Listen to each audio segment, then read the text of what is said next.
अणसर घरे महाप्रभु देवस्नान पूर्णिमारे 108 गरा जल गाधोइबा परे भाई भौणी ज्वर पीड़ित हो जाइछन्ति। एने सेमानंकु अणसर घरे रखा जाउछि आ गुप्त नीति रे करा जाउछि सेवा। एही सबु सेवा विषय रे काहाकू जणा जाय न थाए, किंतु अणसर घरे थिबा समय महाप्रभुंक देहरे एक प्रकारर तेल मालिश करा जाए, जहा विषय रे समस्ते जानती। किंतु एही तेल कौन, एही तेल को किपरि प्रस्तुत करा जाय थाए ताहा हुए तो आपण माने जानि नथिबे। आपण समस्ते जानिथिबे महाप्रभु जेतेबेले अणसर घरे रुहंती सेतेबेले तांको ज्वर छाड़िबा पई तांको देहरे एक प्रकारर तेल मालिश करा जाय, जहा नाम हेउछि फुलुरी तेल। किंतु एही फुलुरी तेल कौन, केउथिरु एहाको प्रस्तुत करा जायछि, कौन कौन एथिरे मिसिछि, एहार प्रस्तुति किभଳି होइथाय। चलंतु आजिर एही स्पेशल वीडियो रे आमे जानिबा महाप्रभुंको देहरे मालिश करा जाउथिबा एही फुलुरी तेल विषय रे। अणसर घरे दैतापति और पति महापात्रंक द्वारा गुप्त सेवा चलिथिबा बेले चतुर्धा विग्रहंक श्रीअंगरे फुलुरी तेल लागि करा जाए।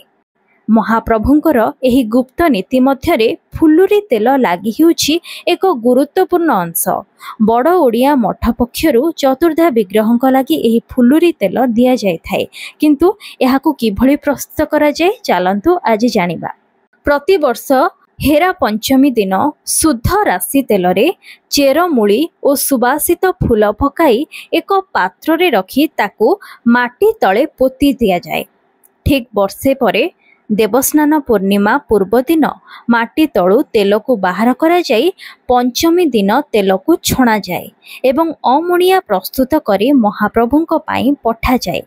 बड़ ओडिया मठर सदस्य माने प्राय 6 सेर फुलुरी तेल नहीं श्रीमंदिर को जाई दैतापति को अर्पण करिथांती। श्रीजीउंक ज्वर उपचार पाई व्यवहृत एही तेल एक प्रकारर सुबासित तेल। तेल और फूल यार मुख्य उपादान होइथिबारु एहाकू फुलुरी तेल कुहा जाए। घणा पेड़ा राशि तेलरू यह प्रस्तुत होइथाए।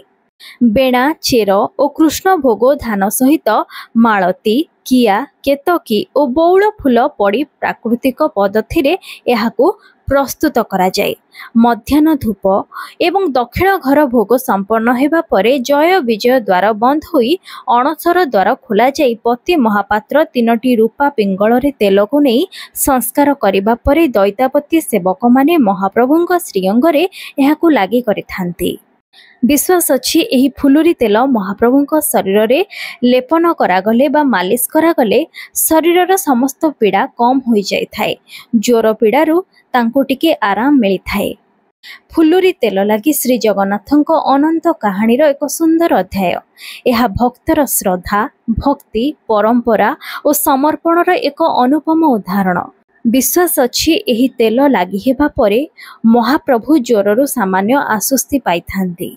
तेबे एबे आपण जानि सारिथिबे महाप्रभुंक श्रीअंगरे गुप्त नीति रे लागि हेउथिबा एही फुलुरी तेल कोन एवं एहाकू किभଳି प्रस्तुत करा जाय थाए। आम महाप्रभुंक सह जड़ित आजिर एही वीडियोटी जदि आपनकु भल लागिछि तेबे एहाकू लाइक करंतु एवं खूब मात्रा रे शेयर करंतु। इनफॉरमेशन टी आपनकु किभଳି लागिला मते कमेंट रे निज फीडबैक माध्यम रे निहाती जणांतु।